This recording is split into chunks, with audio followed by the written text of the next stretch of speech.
Hi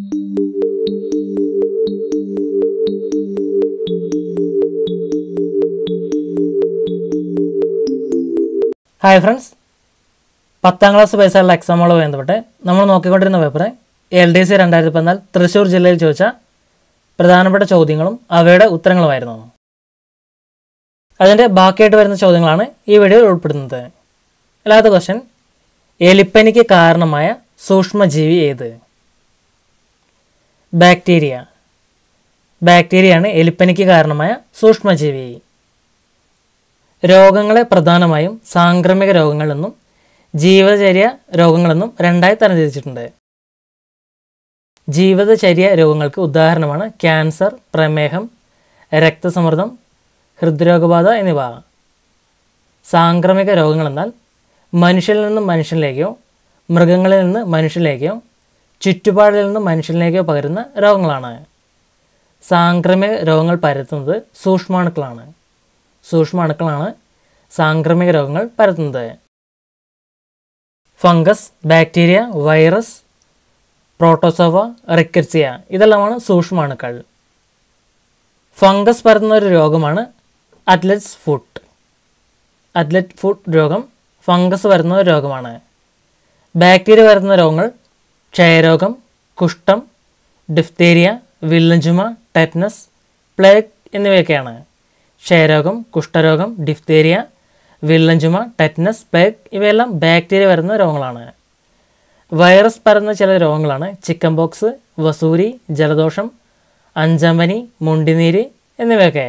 chicken box, വസൂരി, ജലദോഷം, അഞ്ചമ്പനി, മുണ്ടിനീര് ഇവയെല്ലാം virus പരന്ന രോഗങ്ങളാണ്. ദേശീയ കർഷക ദിനം ഡിസംബർ 23 ആചരിക്കുന്നു. ആരുടെ ജന്മദിനമാണ് ഇത്? ചൗധരി ചരൺ സിംഗ്. ചൗധരി ചരൺ സിംഗിൻ്റെ ജന്മദിനമാണ് ഡിസംബർ 23. അന്ന് ദേശീയ കർഷക ദിനമായി ആചരിക്കുന്നു. ഏറ്റവും കുറച്ചു കാലം പ്രധാനമന്ത്രി പദം വഹിച്ച വ്യക്തിയാണ് ചരൺ സിംഗ്. 5 മാസവും 17 ദിവസവും. പാർലമെൻറ്റിനെ അഭിമുഖീകരിച്ചിട്ടില്ലാത്ത പ്രധാനമന്ത്രിയാണ് ചരൺ സിംഗ്. പാർലമെൻറ്റിനെ അഭിമുഖീകരിച്ചിട്ടില്ലാത്ത പ്രധാനമന്ത്രി ചരൺ സിംഗ് ആണ്. അദ്ദേഹത്തിൻ്റെ സമാധി സ്ഥലം കിസാൻ ഘട്ടാണ്. അദ്ദേഹത്തിൻ്റെ ജന്മദിനം കർഷക ദിനമായിട്ട് ആചരിക്കുന്നു. അതുകൊണ്ട് തന്നെ ചരൺ സിംഗിൻ്റെ സമാധി സ്ഥലം ചോദിച്ചു കഴിഞ്ഞാൽ കിസാൻ ഘട്ട് എന്ന് ഓർത്തിരിക്കുക. കിസാൻ, കർഷകൻ. കേരളത്തിൽ കർഷക ദിനമായി ആചരിക്കുന്നത് ചിങ്ങം 1-നാണ്. ചിങ്ങം 1-നാണ് കേരളത്തിൽ കർഷക ദിനമായി ആചരിക്കുന്നത്. ബ്രഹ്മപുരം താപവൈദ്യുത നിലയത്തിൽ ഉപയോഗിക്കുന്ന ഇന്ധനം ഏത്? ഡീസൽ. ഡീസലാണ് ബ്രഹ്മപുരം താപവൈദ്യുത നിലയത്തിൽ ഉപയോഗിക്കുന്ന ഇന്ധനം. കേരളത്തിലെ ആദ്യത്തെ ഡീസൽ താപവൈദ്യുത നിലയമാണ് ബ്രഹ്മപുരം. കേരളത്തിലെ ആദ്യത്തെ ഡീസൽ താപവൈദ്യുത നിലയം ബ്രഹ്മപുരമാണ്. എറണാകുളം ജില്ലയിലാണ് ബ്രഹ്മപുരം.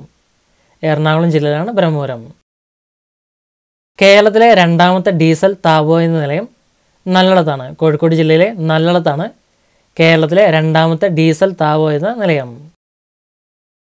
കായംകുളം താപവൈദ്യുത നിലയത്തിൽ ഉപയോഗിക്കുന്ന ഇന്ധനം നാഫ്തയാണ്. നാഫ്തയാണ് കായംകുളം താപവൈദ്യുത നിലയത്തിൽ ഉപയോഗിക്കുന്ന ഇന്ധനം. കാസർഗോഡ് ജില്ലയിലെ ചീമേനി താപവൈദ്യുത നിലയത്തിൽ ഉപയോഗിക്കുന്ന ഇന്ധനം പ്രകൃതിവാതകമാണ്. പ്രകൃതിവാതകമാണ് കാസർഗോഡ് ജില്ലയിലെ ചീമേനി താപവൈദ്യുത നിലയത്തിൽ ഉപയോഗിക്കുന്ന ഇന്ധനം. കേരളത്തിൽ തിരമാലയിൽ നിന്ന് വൈദ്യുതി ഉൽപ്പാദിപ്പിക്കുന്ന സ്ഥലം വിഴിഞ്ഞമാണ്. വിഴിഞ്ഞമാണ് കേരളത്തിൽ തിരമാലയിൽ നിന്ന് വൈദ്യുതി ഉൽപ്പാദിപ്പിക്കുന്ന സ്ഥലം. ബീറ്റി വഴുതനങ്ങയിലെ ബീറ്റിയുടെ പൂർണ്ണരൂപം ബാസിലസ് തുറിഞ്ചിയൻസിസ്. ബാസിലസ് തുറിഞ്ചിയൻസിസ് എന്നാണ് ബീറ്റി വഴുതനങ്ങയിലെ ബീറ്റിയുടെ പൂർണ്ണരൂപം. മോൺസാൻറ്റോ എന്ന ബഹുരാഷ്ട്ര കമ്പനിയാണ് ബീറ്റി വഴുതനങ്ങ വികസിപ്പിച്ചത്. മോൺസാൻറ്റോ എന്ന ബഹുരാഷ്ട്ര കമ്പനിയാണ് ബീറ്റി വഴുതനങ്ങ വികസിപ്പിച്ചത്. ബീറ്റി വഴുതനങ്ങ നിരോധിച്ച ആദ്യത്തെ ഇന്ത്യൻ സംസ്ഥാനം ഉത്തരാഖണ്ഡാണ്. ഉത്തരാഖണ്ഡാണ് ബീറ്റി വഴുതനങ്ങ നിരോധിച്ച ആദ്യ ഇന്ത്യൻ സംസ്ഥാനം. ബാസിലസ് തുറിഞ്ചിയസ് എന്ന ബാക്ടീരിയയുടെ ജീൻ നിക്ഷേപിച്ചാണ് ജനിതകമാറ്റം വരുത്തിയത്. ബാസിലസ് തുറിഞ്ചിയസ് എന്ന ബാക്ടീരിയയുടെ ജീൻ നിക്ഷേപിച്ചാണ് ജനിതകമാറ്റം വരുത്തിയത്. ജനിതകമാറ്റം വരുത്തിയ പച്ചക്കറി ഇനങ്ങളിൽ ആദ്യത്തേതാണ് വഴുതന. ഇവയുടെ വാണിജ്യാടിസ്ഥാനത്തിലുള്ള ഉൽപ്പാദനം കേന്ദ്ര പരിസ്ഥിതി മന്ത്രാലയം നിരോധിച്ചതാണ്. ഇന്ത്യയുടെ ബഹിരാകാശ ഗവേഷണ പദ്ധതിയുടെ പിതാവ് ഡോക്ടർ വിക്രം സാരാഭായ്. ഡോക്ടർ വിക്രം സാരാഭായ് ആണ് ഇന്ത്യൻ ബഹിരാകാശ ഗവേഷണ പദ്ധതിയുടെ പിതാവ്. ISRO Indian space research organisation സ്ഥാപിതമായത് 1969 ഓഗസ്റ്റ് 15-നാണ്. 1969 ഓഗസ്റ്റ് 15-നാണ് ISRO സ്ഥാപിതമായത്. ISROയുടെ ആസ്ഥാനം ബാംഗ്ലൂരാണ്. കർണാടകയിലെ ബാംഗ്ലൂരാണ് ISROയുടെ ആസ്ഥാനം. ആസ്ഥാന മന്ദിരം അന്തരീക്ഷ ഭവനാണ്. ISROയുടെ ആസ്ഥാന മന്ദിരം എന്നറിയപ്പെടുന്നത് അന്തരീക്ഷ ഭവനാണ്. സൂര്യപ്രകാശം 7 വർണ്ണങ്ങളായി മാറുന്ന പ്രതിഭാസം പ്രകീർണനം. പ്രകീർണനമാണ് സൂര്യപ്രകാശം 7 വർണ്ണങ്ങളായി മാറുന്ന പ്രതിഭാസം. പ്രകാശത്തെക്കുറിച്ചുള്ള പഠനം അറിയപ്പെടുന്നത് ഒപ്റ്റിക്സ് എന്ന പേരിലാണ്. ഒപ്റ്റിക്സ് എന്ന പേരിലാണ് പ്രകാശത്തെക്കുറിച്ചുള്ള പഠനം അറിയപ്പെടുന്നത്. ഊർജത്തിൻ്റെ ഒരു രൂപമാണ് പ്രകാശം. ഊർജത്തിൻ്റെ ഒരു രൂപമാണ് പ്രകാശം. പ്രകാശത്തിന് സഞ്ചരിക്കാൻ മാധ്യമം ആവശ്യമില്ല. പ്രകാശത്തിന് സഞ്ചരിക്കാൻ മാധ്യമം ആവശ്യമില്ല. പ്രകാശത്തിന് ഏറ്റവും കൂടുതൽ വേഗതയുള്ളത് ശൂന്യതയിലാണ്. പ്രകാശത്തിന് ഏറ്റവും കൂടുതൽ വേഗത ശൂന്യതയിലാണ്. പ്രകാശം ഒരു മാധ്യമത്തിൽ നിന്നും മറ്റൊന്നിലേക്ക് കടക്കുമ്പോൾ അതിൻ്റെ പാതയിലുണ്ടാകുന്ന വ്യതിയാനമാണ് അപവർത്തനം. പ്രകാശം ഒരു മാധ്യമത്തിൽ നിന്നും മറ്റൊന്നിലേക്ക് കടക്കുമ്പോൾ അതിൻ്റെ പാതയ്ക്കുണ്ടാകുന്ന വ്യതിയാനമാണ് അപവർത്തനം. ആഗോള താപനത്തിന് കാരണമായ പ്രധാന വാതകം കാർബൺ ഡയോക്സൈഡ്. കാർബൺ ഡയോക്സൈഡാണ് ആഗോള താപനത്തിന് കാരണമായ പ്രധാനപ്പെട്ട വാതകം. ജോസഫ് ബ്ലാക്ക് ആണ് കാർബൺ ഡയോക്സൈഡ് കണ്ടുപിടിച്ചത്. കാർബൺ ഡയോക്സൈഡ് കണ്ടുപിടിച്ചത് ജോസഫ് ബ്ലാക്ക് ആണ്. അന്തരീക്ഷത്തിലെ കാർബൺ ഡയോക്സൈഡിൻ്റെ അളവ് 0.03%. 0.03%. സസ്യങ്ങൾ പകൽ സമയത്ത് ആഗിരണം ചെയ്യുകയും രാത്രി സമയത്ത് പുറത്തുവിടുകയും ചെയ്യുന്ന വാതകമാണ് കാർബൺ ഡയോക്സൈഡ്.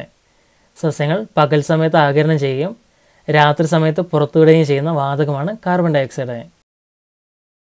അഗ്നിശമനികളിൽ ഉപയോഗിക്കുന്ന വാതകവും കാർബൺ ഡയോക്സൈഡാണ്. അഗ്നിശമനികളിൽ ഉപയോഗിക്കുന്ന വാതകം കാർബൺ ഡയോക്സൈഡാണ്.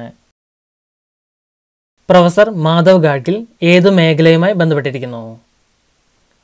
പരിസ്ഥിതി ശാസ്ത്രം. പ്രൊഫസർ മാധവ് ഗാഡ്ഗിൽ പരിസ്ഥിതി ശാസ്ത്രവുമായി ബന്ധപ്പെട്ടിരിക്കുന്നു. ഗുരുതരമായ പാരിസ്ഥിതിക ചൂഷണം നേരിടുന്ന പശ്ചിമഘട്ടത്തിൻ്റെ പ്രശ്നങ്ങളെക്കുറിച്ച് പഠിക്കാൻ കേന്ദ്ര സർക്കാർ നിയമിച്ച വിദഗ്ധ സമിതി തലവനാണ് പ്രൊഫസർ മാധവ് ഗാഡ്ഗിൽ. ഗുരുതരമായ പാരിസ്ഥിതിക ചൂഷണം നേരിടുന്ന പശ്ചിമഘട്ടത്തിൻ്റെ പ്രശ്നങ്ങളെക്കുറിച്ച് പഠിക്കാൻ കേന്ദ്ര സർക്കാർ നിയമിച്ച വിദഗ്ധ സമിതി തലവനാണ് പ്രൊഫസർ മാധവ് ഗാഡ്ഗിൽ. എല്ലാ സംസ്ഥാനങ്ങളും ഈ റിപ്പോർട്ടിനെതിരായിരുന്നു. ഈ സാഹചര്യത്തിൽ ഗാഡ്ഗിൽ കമ്മിറ്റി റിപ്പോർട്ടിനെ കുറിച്ച് പഠിക്കാൻ കേന്ദ്ര ഗവൺമെൻറ് കസ്തൂരിരംഗൻ കമ്മീഷനെ നിയമിച്ചു.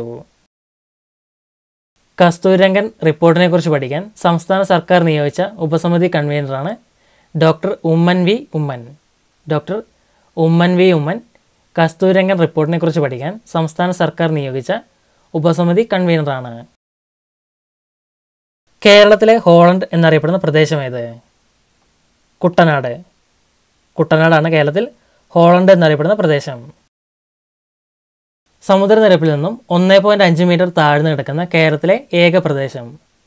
കേരളത്തിൻ്റെ നെതർലാൻഡ് എന്ന പേരിലും അറിയപ്പെടുന്നു. കുട്ടനാട് സമുദ്രനിരപ്പിൽ നിന്നും 1.5 മീറ്റർ താഴ്ന്നു കിടക്കുന്ന കേരളത്തിലെ ഏക പ്രദേശമാണ്. കേരളത്തിൻ്റെ നെതർലാൻഡ് എന്ന പേരിലും കുട്ടനാട് അറിയപ്പെടുന്നു. പമ്പയുടെ ദാനം, ചുണ്ടൻ വള്ളങ്ങളുടെ നാട് എന്നിങ്ങനെ അറിയപ്പെടുന്നത് കുട്ടനാടാണ്. പമ്പയുടെ ദാനം, ചുണ്ടൻ വള്ളങ്ങളുടെ നാട്, കേരളത്തിൻ്റെ നെല്ലറ എന്നിങ്ങനെ അറിയപ്പെടുന്നത് കുട്ടനാടാണ്. സമുദ്രനിരപ്പിൽ നിന്നും ഏറ്റവും താഴ്ന്ന് കൃഷി ചെയ്യുന്ന ലോകത്തിലെ ഏക പ്രദേശമാണ് കുട്ടനാട്. സമുദ്രനിരപ്പിൽ നിന്നും ഏറ്റവും താഴ്ന്ന് കൃഷി ചെയ്യുന്ന ലോകത്തിലെ ഏക പ്രദേശം കുട്ടനാടാണ്. കുമരകത്തിനും തണ്ണീർമുക്കത്തിനും മധ്യ സ്ഥിതി ചെയ്യുന്ന ചെറുദ്വീപ് പാതിരാമണൽ. പാതിരാമണൽ ദ്വീപാണ് കുമരകത്തിനും തണ്ണീർമുക്കത്തിനും മധ്യ സ്ഥിതി ചെയ്യുന്ന ചെറുദ്വീപ്. വേമ്പനാട്ട് കായലാണ് പാതിരാമണൽ ദ്വീപ്. വേമ്പനാട്ട് കായലാണ് പാതിരാമണൽ ദ്വീപ്. വെല്ലിംഗ്ടൺ ദ്വീപ്, വൈപ്പിൻ ദ്വീപ്, രാമൻ തുരുത്തുകൾ എന്നിവയും വേമ്പനാട്ട് കായലാണ്. വെല്ലിംഗ്ടൺ ദ്വീപ്, വൈപ്പിൻ, രാമൻ തുരുത്തുകൾ എന്നിവയും വേമ്പനാട്ട് കായലാണ്. ആലപ്പുഴ, കോട്ടയം, എറണാകുളം എന്നീ 3 ജില്ലകളിലെ വ്യാപിച്ചു കിടക്കുന്ന കേരളത്തിലെ ഏറ്റവും വലിയ കായലാണ് വേമ്പനാട്ട് കായൽ. ആലപ്പുഴ, കോട്ടയം, എറണാകുളം എന്നീ 3 ജില്ലകളിലായി വ്യാപിച്ചു കിടക്കുന്ന കേരളത്തിലെ ഏറ്റവും വലിയ കായലാണ് വേമ്പനാട്ട് കായൽ. 1.25 കോടി മലയാളികൾ എന്ന കൃതിയുടെ കർത്താവായ കേരള മുഖ്യമന്ത്രി EMS നമ്പൂതിരിപ്പാട്.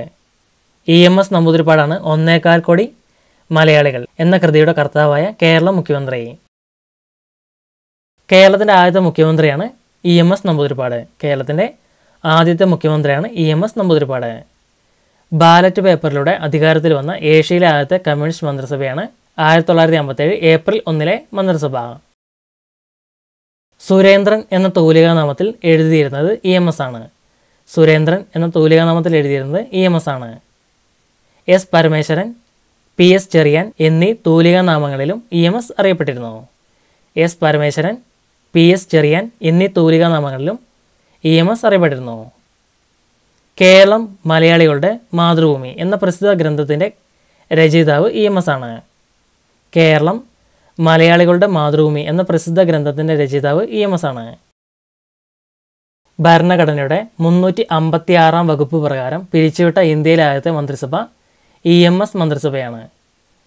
ഭരണഘടനയുടെ 356 വകുപ്പ് പ്രകാരം പിരിച്ചുവിട്ട ഇന്ത്യയിലെ ആദ്യത്തെ മന്ത്രിസഭ EMS മന്ത്രിസഭയാണ്.